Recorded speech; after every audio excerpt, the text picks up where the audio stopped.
remember us not for our riches, nor the position we had, nor the influence we had. Time will remember us for our impact to humanity. Our impact to humanity can only be better, positively or negatively. Today is another time to define what time we'll remember you for.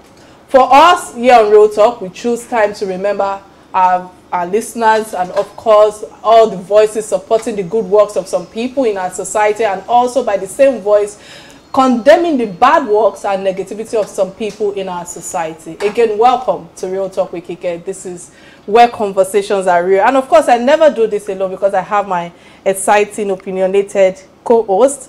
Let me start with, who should I start with? Danny, I'm following woman. Okay. I thought we were going to start with women support women. Women support women. If people don't support us, we support ourselves. Let's start with those who have. How you doing? How you doing? Oh yes, beautiful. I'm doing very well today. It's another engaging, exciting Thursday for us to bring Real Talk to you. We expect your opinions, we expect your thoughts, we expect you to share your ideas and ideologies with us. It's a beautiful day, and I hope that we're remaining patriotic citizens of the country. Amidst whatever is happening now, God will balance us out. Amen.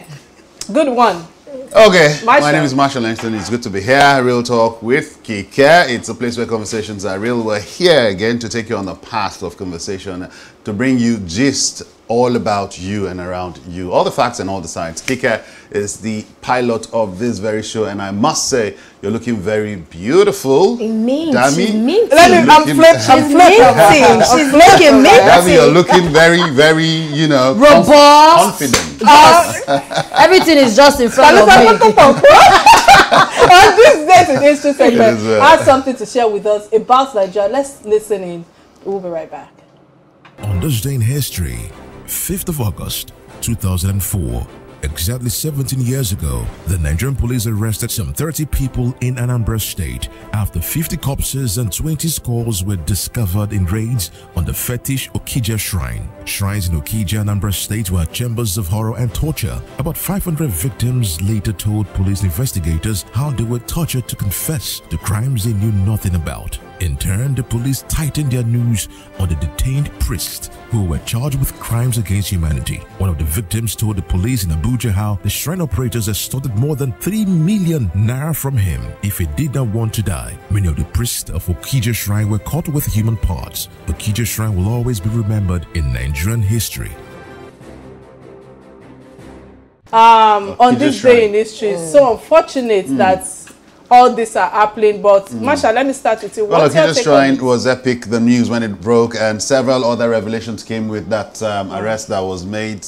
We also had how government officials, public office holders were made to go swear oaths of secrecy, oaths of allegiance at the shrine, at the oracle of the shrine, and that we also saw how people's lives had been ruined, you know, but were not in the open before that raid at Okija Shrine. There are several other shrines, several other dungeons where people's lives are still being ruined, and I only pray that as time goes on, we'll keep seeing revelations and how these places will be raided and unveiled too. Okija Shrine, like you said, that's not the only shrine that is actually, it's a religion, or would I say it's a tradition that people practice. Now, the helms of affair of their practice is what we are looking at now. If you have to maim people to do what your religion understands, or what you think is good at the expense of somebody else's life. And if you look at, we've had I think the Soka raid in Ibadan, we had a raid in Oshogbo, there was one in Akure, we've had several others in the eastern parts of the, I really don't think we've found shrines in the northern part of the world, of the country rather, but by and large, it's not something to really be proud of. It's not. 17 years down the line, we are still exhuming corpses from different angles of the country that people did not even know. You just begin to look for somebody sometimes, and before you know, they have used the person. I don't understand what they are using people for. A fantastic analysis, guys. Today, we are focusing on major sporting news in the world, which is the Tokyo Olympics. This will be our first trending story, and that is the fact that news has it that with the Nigerians disqualified. The athletes were disqualified and protested in Tokyo, while other countries are celebrating. Seeing Nigerians' situation is different, as the athletes are protesting the shame brought upon the country by the negligence of sports administrators. You know, Dami, what's your take? Because I know that you're very strong on this, and you've been on our case that we must touch on this again. So I just think that it's a shame. It's an embarrassment. There's no corners to it. Let us call a spade and not a garden fork. For once, let's be true to ourselves. You send people out of the country to far away in Tokyo without proper care, without proper amenities for them. I saw the video of the short put guy who says he washes his jersey, he rinses, and he wears it back like almost immediately. And now we saw what Puma did with Nigeria terminating our contract. It makes me feel that I think there is more to this thing called spiritualism or principalities and powers. Because really, if we face it squarely and look at it, in this country, we'll be offering one light, we'll be getting rid of one problem, another one will be springing up. The other day we had Mr. Shegodegbami in the studio. We talked about the policies and the governing bodies that surrounded even the sports ministry. Somebody that has never ran 100 meters before, use him as sports minister. How does it even understand the pain that athletes go through? They left Nigeria. They now have to go and protest in Tokyo. We are supposed to be covering our face and be walking up and down in this country. Because why? Why exactly do we subject people to shame? Why exactly do we? They want to use their God-given talents. It's not as if most of them even went through trainings in this country. Some of them trained themselves. Now they've brought it themselves back to the country to say, okay, I can be useful for my country. And now the country does not want to, the country now decides to be useless when somebody wants to be useful. So it's supposed to be a thing of inclusion. I like your submission, and I remember, regardless of my association with anybody, do you understand? Regardless whether you're my family members or not. Yes, so the eyes have still, you remove it and show the eyes. He's my brother, but it doesn't mean that I shouldn't be fair or not say the truth or be transparent. So let's hear what you have to say. Or not ask for accountability. If you ask me, if you are throwing the gun at me first to say that what's my take with the current minister for sport, as far as I'm concerned, to be honest, I feel that he inherited a lot of challenges the previous administration had. Do you understand? Forget the fact that people are saying that it might not have what's it called, the background in sporting and all of that. Do you understand? But if the policies and if there are proper channels that have been put in place, do you understand? I think that anybody who is coming on board can learn on the job, and you also have great teams around you who are athletes or who are sports administrators who can guide you. However, I also remember how you brought in Chief Shegodegbami when he was on this show, and he was lamenting about the current administration and the management of the Nigerian sports. Now we can see his concerns. It's obvious to every one of us, and we see the failures that they are experiencing right now with our good athletes. That's the truth, because they are good even though they don't prepare on time, because I feel that's also some of the challenges that they are facing. We wouldn't be having all this shameful disqualification if we had done the needful, because Shegodegbami also complained bitterly about the lack of foresight of the current management and the incapacity, you know, of the administration in terms of technical involvement and understanding of sports management for our great country. And I think that is where the challenges are. Putting that aside, I just hope that we can come back home to do the needful, reorganize ourselves, set the foundation well to put in good shape, and perhaps the future participation we can do better and not become a shame to Africa, regardless of however you look at it. Do you understand? And these are my submissions outside whether you are trying to connect me with the current minister or not. No, it's not about association yet. But you know me as somebody who is extremely blunt, and I will say it as it is. Sometimes, you know, I'm too blunt to a fault that it puts me in trouble. Okay. But the question is, if the previous organizations, if the previous ministers, if the former SSA have done what is expected of them by putting what is right, you understand? Probably he will be doing better. I'm not saying he's not doing anything at all. Maybe he will act better. Okay, Kike, let me put it now to you directly. This man, in his tenure, his name will be written under Tokyo 2020. what has he done? What policies has he put in place? If he inherited too much deficit from the previous administration. You know why I love Kike so much, and why I've decided to be the house husband of hers, is because she knows how to put the round pegs and the round hole, you know, and square pegs and the square hole. Okay. Square holes. And Kike has on this platform severally also called out several public office holders and asked blatantly saying that they should resign. The position of a minister is not kindergarten where you go to learn on the job. Shegun, now brought on the show, has said it severally. People who lack these technical knowledges shouldn't be in such positions. With all due respect for my brother-in-law, who is the Minister of Sports, my house brother-in-law, he should resign. People in other saner climes go to such international global outings with abysmal performance, and their ministers resign. They just come out and apologize. You should stop blaming our younger brothers or our elder brothers for our own crosses. No. Carry your own cross. If he's not carrying it well to Galilee, he should resign. And face Jerusalem. You know what it means when I start shaking my legs? That means I'm going to be paid more.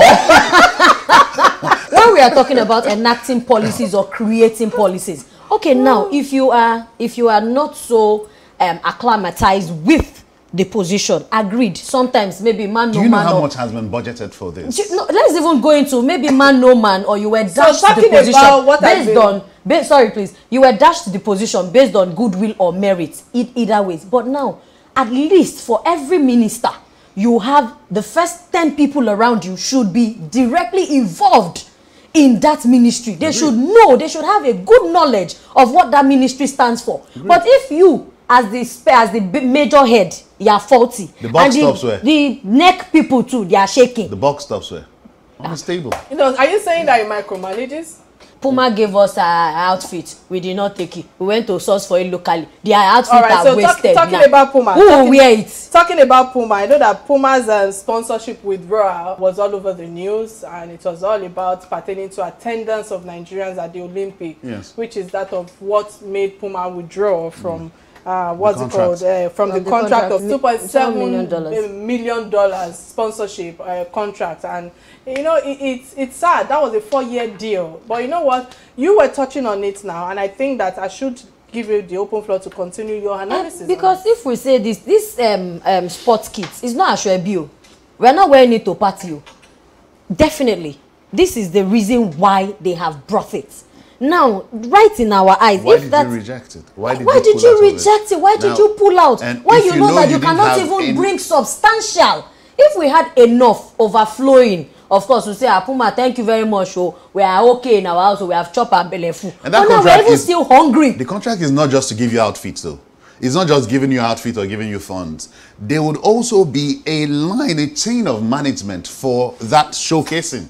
So that means, like the guy whom you said was washing his own jersey. Yeah. I mean, there will be people who would maintain. There will be people who will maintain, you know, and also do the projection that, look, this is. I mean, a whole lot of moral balance would also come to that. I mean, how did we get here? How? This is not the angle I wanted to talk about this story from, but yeah. Let me hear your angle. Yeah. The fact that, you know, the guys have, or rather had taken to the streets to protest in a foreign land, quite embarrassing. I felt that we could have done better. Yes, disqualification. Who were they protesting to? Were they protesting to the officials who disqualified them? Were they protesting to the against the Nigerian government? If that was the bigger picture which I saw, protesting against the Nigerian government, that should have been done, you know, in some other way than, you know, throwing Nigeria's repute. So sometimes they don't bring that kind of thing. We'll not no, that was wrong. You're ambassadors of the country. You shouldn't be appointed to go represent the country and then you're protesting in that manner. I don't in no way. I know. But would they even allow them to protest here? Determination was based on inability for them to wear the Puma jersey. That was where it started from. It was based on the consequences of what they have done now.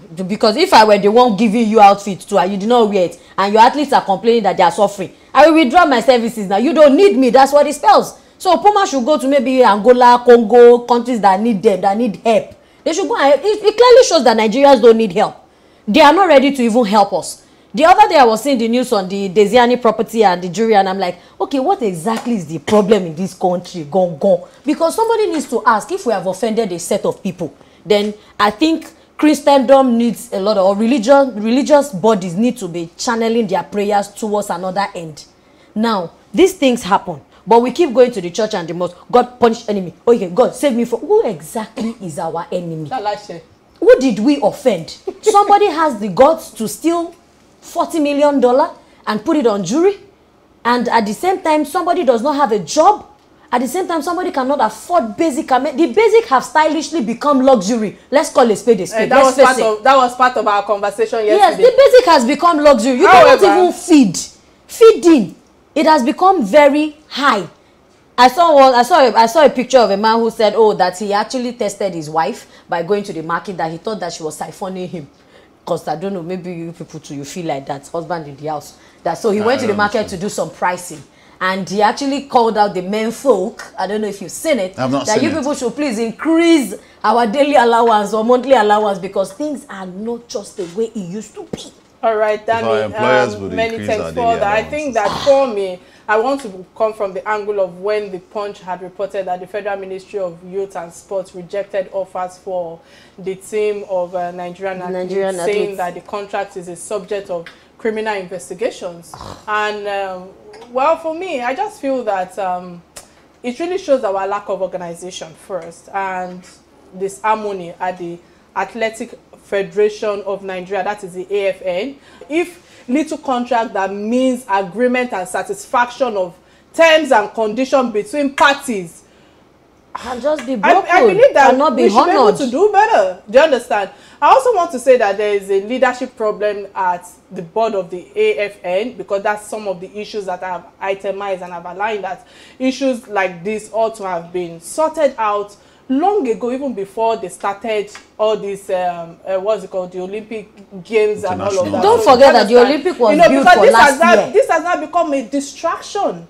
Do you understand? It's like that's what is, overshadowing the news now. Do you understand? And it's not good for us. It's not good for our image. And it seems as if it's not good for the morale of the athletes. Of the athletes as well. But I'll still say kudos to the athletes that have brought us medals. We've had silver, we've had bronze. Thank you very much for not even looking at our character.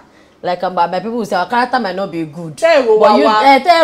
Because for you to put out that courage to say I will win this, as much as you won it for your name, let's also understand that you've won it for the country. What do you mean by terror? They did not think of Nigeria character. Did you see the story of a boxer who knocked out somebody in 7 seconds and said, when I think of all the things happening in the country, I vent my anger in one punch. It's good enough. Go to garages. You'll see when they are venting anger in one punch. It's called 1 blow 7 die. So I want to say thank you to all the athletes that has made us proud. You guys are the real MVPs. Thank you. Let me use this opportunity to open our phone lines. You can call us on 080-988-77400. Let's hear your perspective on the topic at hand. And of course, remember that you can also be part of this conversation, because we are streaming live on Silverbird YouTube page, and of course on Real Talk YouTube page and Facebook page as well. So you can make your contribution count. And I think moving quickly, because I know that we've spent a lot of time on this Olympics topic, and it's because Dami is quite passionate about it. But the second trending story that caught our attention is that of the Bayelsa State that uncovered 612 ghost workers on payroll, and the committee set up by the Bayelsa government to review the primary education sectors says that it has uncovered over 600 ghost teachers in the state, according to him, and out of 7,207 primary school staff, also included, about 612 were confirmed as ghost teachers by school headmasters, and the chairman said over 573 workers were not on the payroll but were said to be physically present in the schools, while the names of 10 dead persons and 13 retired staff were also discovered. It's just a shame. Marshall, let me allow you analyze it. Well, it's a good thing. Kika, I know that such things exist hugely. I have friends who actually are working in the education sector in schools.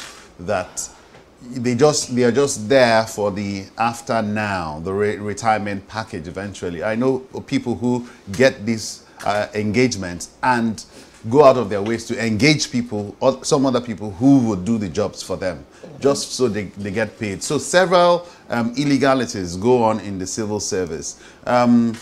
It's embarrassing. Let's not also forget that as much as there were ghost workers, there were also people who were not on the payroll, but they were coming. So ghost workers means fictitious names and somebody's eating these monies and the allocations keep coming and somebody, bag these monies. Like we saw those that are dead too. I mean, they are gone from this world, but somebody is, taking this money away. It is the practice in the civil service. All manner of corrupt practices go on there. We've not even talked about the pension scheme. The manner of corruption that goes on in the pension scheme, that's another thing. Not even ghost pensioners.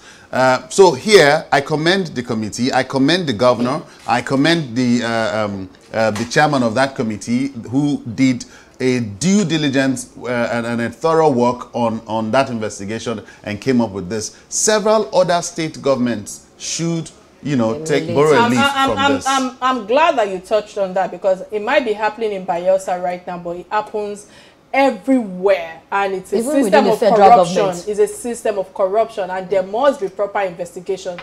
And it's sad. Who are the owners of those accounts? As far as I'm concerned, I believe that the accountants, those who registered them into payroll system, will know about it. Yeah, of course. I don't care how we look at it. I also believe that each ministry worker or civil servant, so to speak, in such environment, we also know one or two things about it, because sometimes most of them bring in their own people to come and work in the system. So how did payment go to non-existing person's names, oracle numbers? Maybe that was what came to my head. That it's so sad that in our country that we are still struggling with things like that. Then moving forward, the states, must go a step further and identify all these ghost workers and understand that punishment must be served regardless of whoever knows whoever, because I know that in our country some of the challenges we face today, do you understand, in making sure that that people go through the regular punishment is based on the fact that people who are in high authority, and those those working at the account department or not the ministry ought to be suspended as well, as far as I'm concerned, because as the governor has said that he has already put in a committee together, so they must make sure that those people are being punished as well. Corruption practice like this, as far as I'm concerned, can't happen without their involvement. Hence the reason why I'm emphasizing that they must be punished. This should also sound as an alert to other states and other ministries in Nigeria, because in Lagos State I know that ministry do verification exercise for pensioners that you mentioned earlier and all those who had retired, the retirees, let alone civil servants in services like that. Do you understand? So I know when it comes to Lagos State, we are on top of our game and we are doing what is right to avoid such things happening. I'm not saying that it's not happening, but this is how money I feel that is being wasted. Money that should be used for something productive. Money that I feel that we should use to develop our country. And that's exactly what this former PDP vice president aspiration advocated for, Imogalu, who said that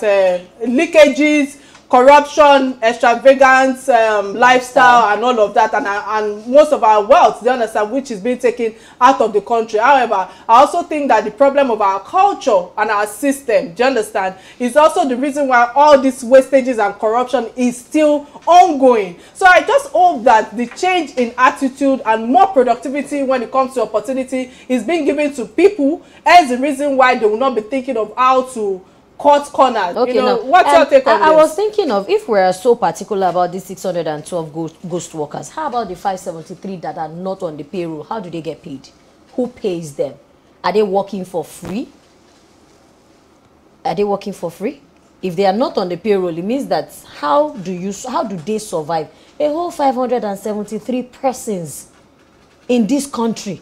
Then it's not the first time we're uncovering ghost workers. So that's why initially when you started with your submission, I was laughing, because it seems like if you go to other states, this one, our people will say Tento de Larry is the person that come that we are seeing. We have not known which states would nest. Because if you go to some other place, I remember when even Goodluck Jonathan took up administration, there were about 1,162, if I'm not mistaken. Over 1,000 ghost workers that were also noticed from the federal system itself, federal itself. And I would also borrow your submission that said, yes, a lot of corruption and imbalances go on in within the civil service. They are the principalities and powers that I know. Because even for young Nigerians that are willing to do the job, they are not given the rights. They deny us, they deprive us of these things because somebody somewhere is embezzling this money and feels it's his birthright and feels that he has control. I would also borrow with what Kike said. Yes, the accounts department cannot be short of this knowledge. They know about it. You'll be shocked that there will be a group of people, a syndicate, who actually sits on this money, who shares this money every month. They know the figure coming in. They know how they get the money. And it's a packme. For me, is the fact that we must understand that, yes, there might be names to these accounts that they've detected, but the question is, it will be people who are inside that are collecting that money, not those people that you think that their names are attached. So technically, you asked about the people who are outside the payroll. Outside the payroll. Now, from my little experience, for you to successfully be able to do some kind of siphoning, you will need to create an excuse channel.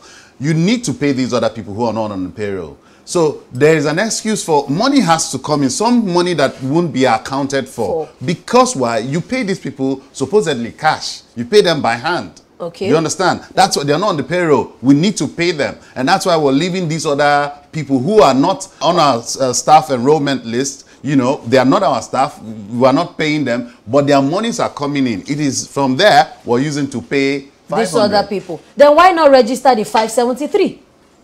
Why has it taken so long that they are not on the payroll when they are... Another thing that I think that is our major problem is that we keep quiet a lot.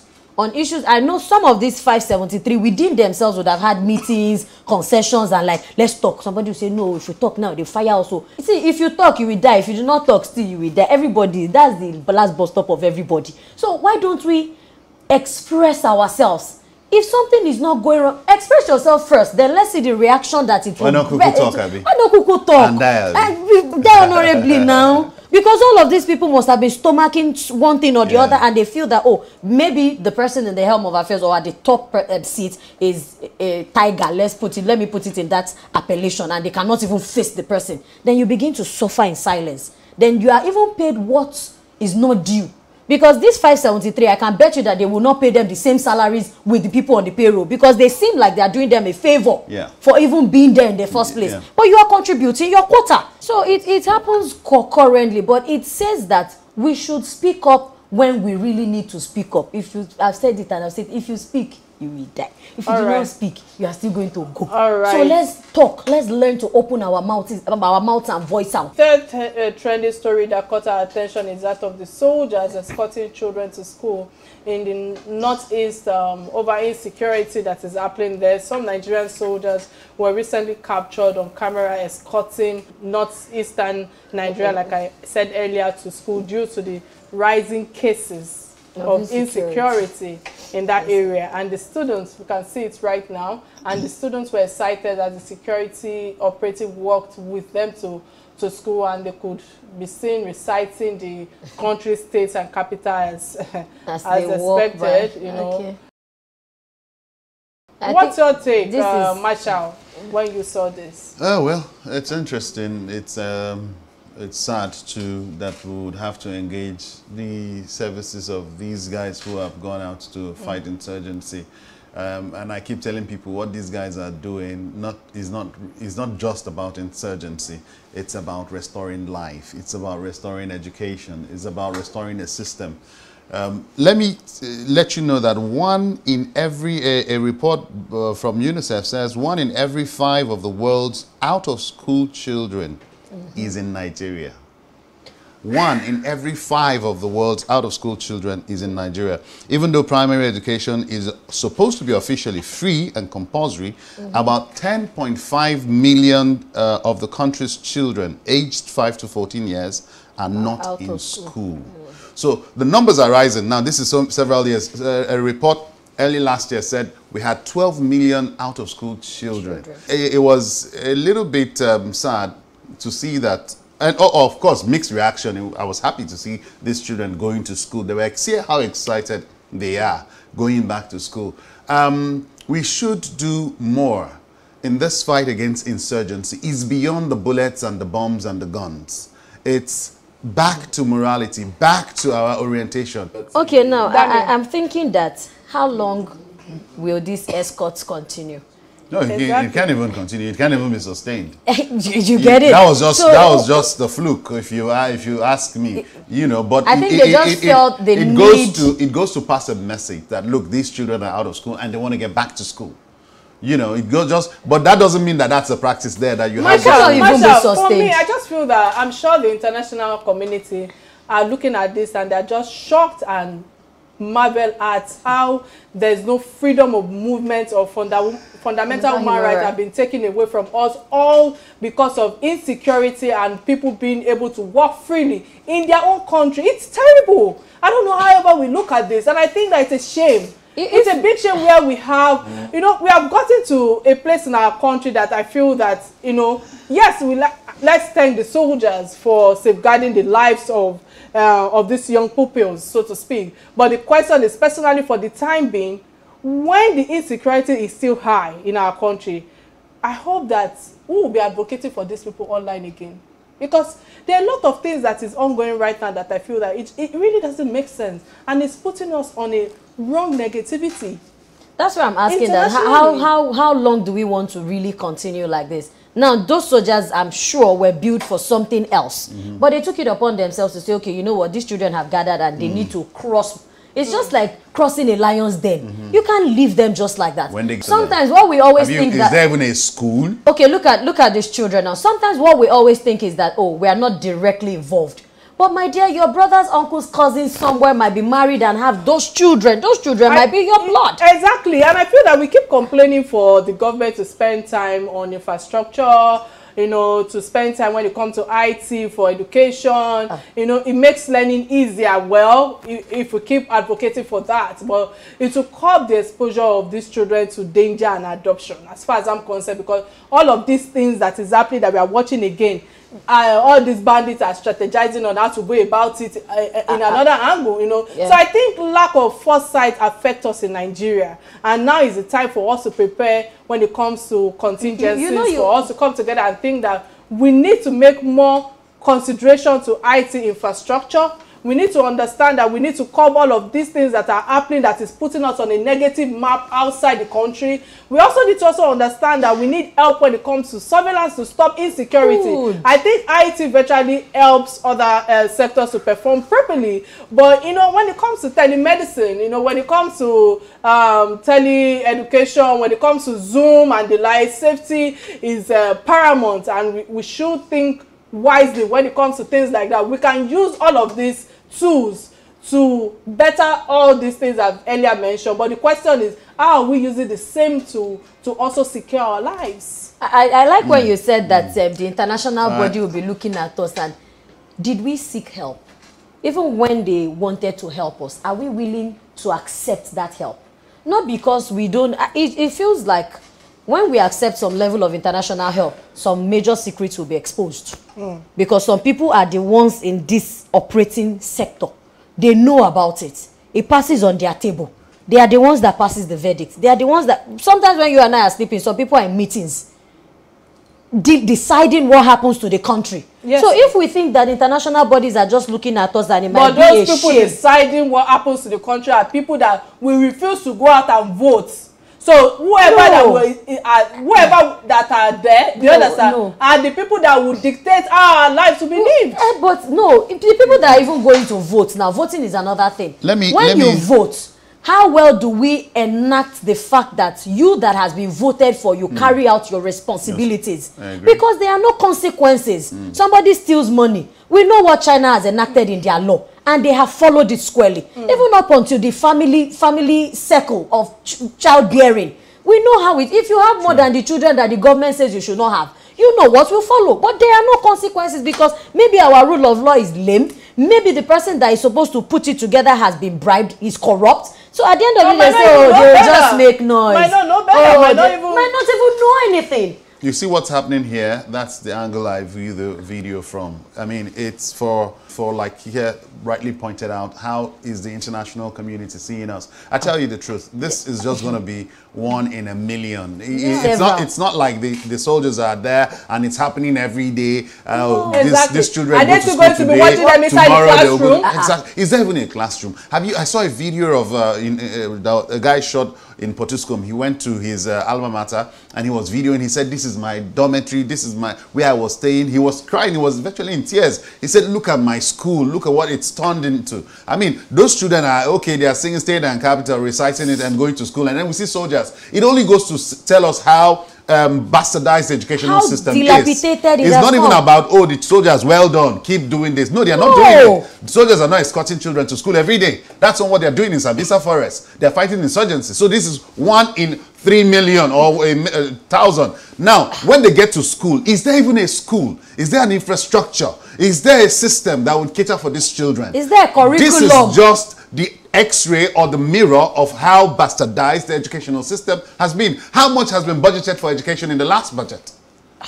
So let's just for the discussion. It's for Kike to talk, for Dami to talk, for somebody somewhere in United Nations to talk. That's it. Yeah. All right. The last trending story that caught our attention is that of Yeni Anikula Kuti on Instagram yesterday, who shared on a page a young boy who attends King's College and complains of being bullied. She said the guy sent the video and he recorded it regarding his mates, and it's sad. It's sad that we are seeing all of this happen.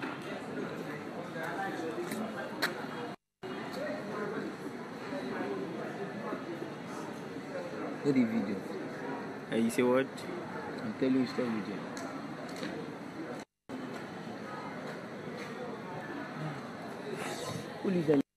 On that video, sticking with this subject, I made a comment on, I think, one of the blogs on IG, and I said, you know what? Even the federal government is bullying us every day. And we cannot talk because they want to strip off of our freedom of speech. We cannot even express ourselves. So that, whatever goes on in the secondary school, I'm sorry to say, might not change. But I will bring it back home because charity begins at home. Some of us do not even know how to boost the morale of our children because it starts with not letting them speak, not letting them express themselves, not letting them ask questions. Some of us do not know how to inculcate in our children the right to stand up and voice out. See, these children that are bullies, naturally, they did not fall from heaven. They were born by some parents who the children must have seen the characters of their parents as maybe bullies within the society or within the neighborhood. And they have taken that system and, of course, it feels like that's the way to go about it. So you parents in the house, bullying will not stop. I went to Command Secondary School at Pata Ibadan, Chief Bullying Center. I didn't bully anybody because I wasn't trained like that. I was trained to understand that, okay, be your brother's keeper. Love your neighbor as yourself. Some people don't have joy. That's why I will bring it back to the parents before it goes to the government. So now this is it. Inculcate morals in our children, in your children, to know when to stand up to speak for themselves and defend themselves. Our parents would not always be there. There's a particular time frame in life where your children will leave your homes. But whatever you must have taught them and trained them with is what they will carry on later in life. It's not like bullying will stop. Many thanks, Dami, for that submission. I think for me, there should be more orientation for teachers and school personnel and also education managers for them to understand the gravity and impact of bullying or psychological well-being for these students and for every one of them. That is why most advanced countries are ahead of us. If you ask me, no matter how old you are or what managerial level you are in service, there is continuous training. There is continuous development. There is orientation and evaluation exercises. This keeps us so informed with the latest knowledge, skills, and approaches to handling work-related development, which you know, include the way teachers and education managers handle bullying in school. You know, there will be times that we need to pay attention to how our children are attentive, how conscious they are of their fellow colleagues or students in the class, and also their interaction with one another to enable them to discern such actions among themselves and strategize on how to curb such negative behavior. And I think that's part of this, a lot of challenges we are facing. You know, I commented on her page when she tagged me on this video yesterday evening that, you know, I couldn't believe that such is happening. But, you know, when I was talking to BJ was telling me that, Kike, it happens. It happens everywhere in the world. It happens that, in fact, you know, quite a number of people, that there are a lot of things that you are not exposed to based on your own exposure. Do you understand? But when you go to rural areas, when you go to uncivilized environment, all these things are happening every day. And I hope that, you know, this can call a lot of attention to many schools, because it's not just local schools that is happening. No. It's happening in all these top range schools, high paying schools. It's sad, and that's the reason why I keep telling my children that, you know what, no matter what, always speak up regardless of whatever the consequences may be. And also understand that as a child, you are a reflection of your mother, you are a reflection of your father, just like I'm a reflection of who you are. So these are character traits that I feel that no one is you might look at it from the angle of bullying, but there are other angles that you can also trace this character trait. I like the way you tailored it down to foundation, to their homes, to their parents. You see some parents, they are ready to fight on this. Let's Marshall give his final analysis on the as a proprietor. Exactly. Well, I'll tell you, first of all, bullying is a global phenomenon. It's not peculiar to just Nigerian schools. Absolutely. But I also like the analogy Dami extracted from this. The fact that even, you know, as citizens who are being bullied by our bigger brothers, the federal government and all of that, the government itself, or leaders of the today. Now, bringing it back home to schools now, I'm a proprietor, and I know that one thing that as school owners and proprietors, we drive home is the need for schools to put in proper channels that would, one, orientate students on the need not to be bullied. Two, not to bully. Then not to bully and not to be bullied. Not to bully. Then two, orientate students on the need to speak up. Then three, you see this thing called bullying is a psychological problem. It's not too far from a mental sickness. The fact that you see someone who is harmless, someone who cannot hurt a fly, and then you just want to punch the person. Timid. If you look at that video again critically, Kike, you would find the child, the boy who punched and was looking around, and if somebody was seeing it, the other guy wasn't doing anything. And also the guy who is also recording. You know, no, hold on, I was getting to that place. Now, the guy punched and he just held him. He knew what he was doing was wrong. It's a psychological problem. So schools need to put in proper channels to ensure that the issue of bullying is put in check. Whether the person who is the victim or the person who is perpetrating the act of bullying. Then what I was looking at basically, because I know all of you want to jump on the bullying thing. As far as I'm concerned, it's an indictment on the school. Every school now in our current generation, we do know that bullying is a global phenomenon and it exists. So school owners, school proprietors and administrators should put in proper channels to check that. What I was looking at in watching that video, I was concerned about the child who was videoing. I was looking at the child who was videoing. I was concerned with having a child have a mobile device, or which probably might be connected to the internet in school. That was what I was looking at. Was that right? Nobody's looking at that area. You understand? But thank God the child had that recording device and recorded that. But that should also be checked. Because that child could not just be recording, but also be checking pornography while she's on her or he's on her free time. Yeah. So that's a topic for another day. All right, with that, we've come to the end of another episode of Real Talk with Kike. It's been an amazing gist day with my co-host, and they've really brought life and spice to the real talks of today's conversation. They are always one of a kind, especially when we have Dami in the building. You know what that means? You know, it's going to be fiery. And of course, my house husband, any other house husband. It's a counterfeit. It's a counterfeit. Don't even go there. Yes, all right. Thank you. My name is Messi Kelomatonda, and you are Damilola Banire. And House Marshall. husband. If you forget anything on this show, don't forget my name. Marshall Marshall. Anthony Honor, yeah. All right. And this is what we Cheers. say. Bye-bye. Bye now.